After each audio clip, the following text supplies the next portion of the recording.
Okay, welcome student. So today we are going to see the endothermic and exothermic reaction. So what is endothermic reaction? What is exothermic reaction?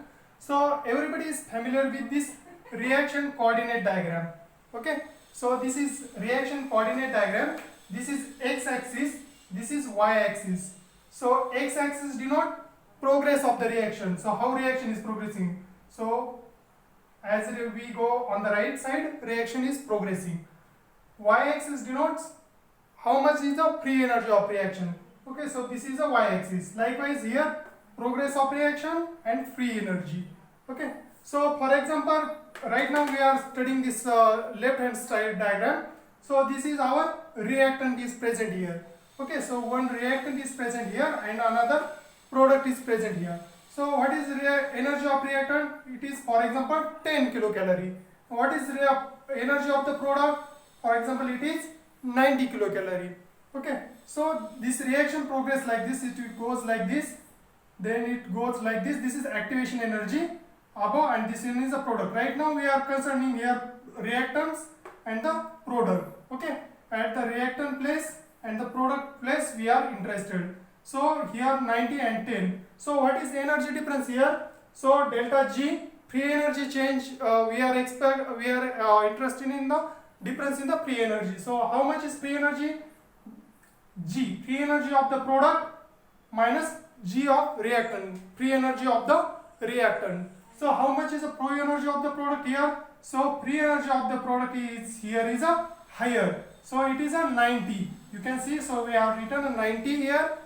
Free energy of the reactant is a 10, so we have written 10 here. So what is difference? It is plus 80 kilocalorie. So this difference of free energy of product on reactants is a positive. You can see here as reactants have low energy, product has a higher energy. So if you minus the free energy difference of the product minus reactants, the overall difference will be the positive. So but what happened? So delta G here become the positive. It will become the greater than 0. So that difference of the free energy between the product and the reactant is a positive, and this is a positive difference. We call such difference as a endothermic reaction. Because the energy of the product is higher, it means that some energy has to be taken inside the reaction, then only this reaction energy can increase, product energy can increase. So that is an endothermic reaction. So this reaction we have is a endothermic, and you should remember that any endothermic reaction, it is a non-spontaneous reaction. Okay, so this is a non-spontaneous reaction. So this reaction here is a non-spontaneous reaction. So likewise we have another reaction here, exothermic reaction. So what happened? We have very high reactant here.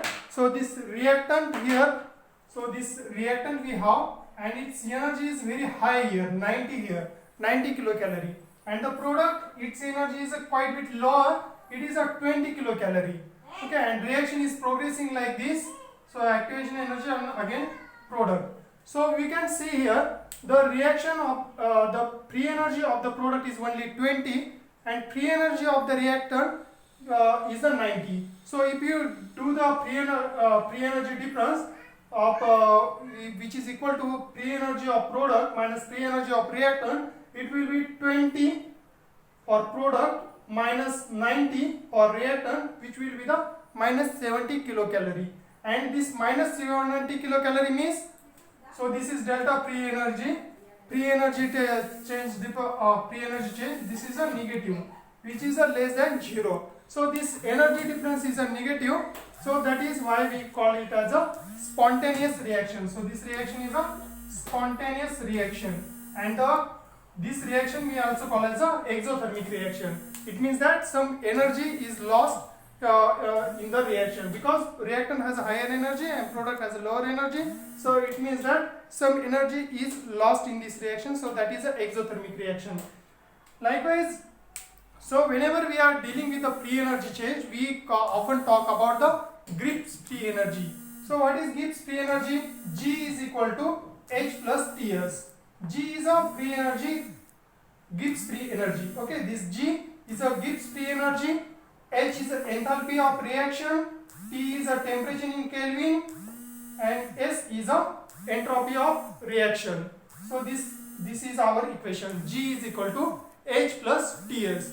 Free energy is equal to enthalpy plus temperature multiplied by entropy of the system. And if you want to calculate, so what we have calculated here, we are more interested in the change. What is happening? How much energy change is happening? We are interested whether our reaction is a spontaneous reaction or whether it is a non-spontaneous reaction. For that purpose, we are more interested in delta G. So we know this equation. Based on this one, we can calculate delta G. Like here we have calculated. The delta G can be calculated with the equation. Same this equation we can calculate with delta G. So this is the delta sign, this is a G. Delta G is equal to delta H plus T delta S, where delta G is a change in free energy, delta H is a change in enthalpy, delta S is a change in entropy. So that is how we can get the delta G.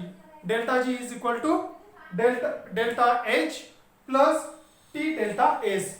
So if we calculate this quantity, we can get the free energy difference of our reaction.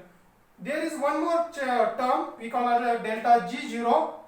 So we write 0 on the top of it, which is equal to delta G is a standard free energy change. Standard free energy change means that this energy change happen at the standard condition. So what are the standard condition? For example, standard condition can be pH should be 7.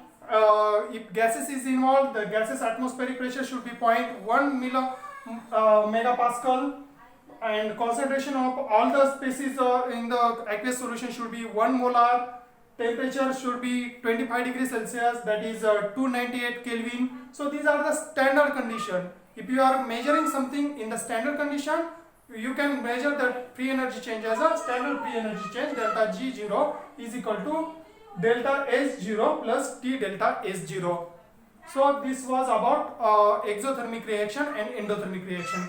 So this is very important in our syllabus. What is endothermic reaction? Always people will say, okay, endothermic reaction delta G is equal to greater than 0. It means that reaction is a non-spontaneous. So you should remember this this graph left side diagram. If it is a spontaneous reaction, it means it is an exothermic reaction and delta G is a less than 0. So you should remember this equation. Then you have G is equal to H plus Ts, that is Gibbs free energy. How you are calculating Gibbs free energy change and how the free energy change can be calculated at the standard condition. So these things you should be knowing it, right? So that was about our today's lecture. Thank you.